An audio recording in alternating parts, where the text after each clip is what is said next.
Acha tout droit il a amené Pape Eli bu Soume lo gasi ko jam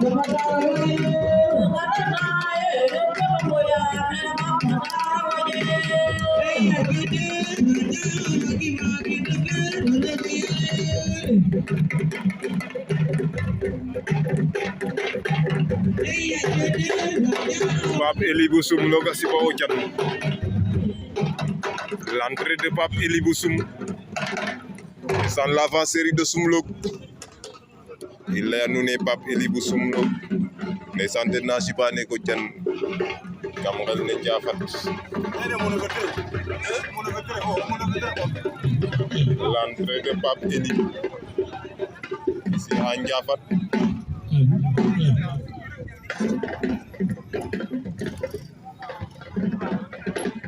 entrée de Pape Eli bu Soume lo ne na siba o tian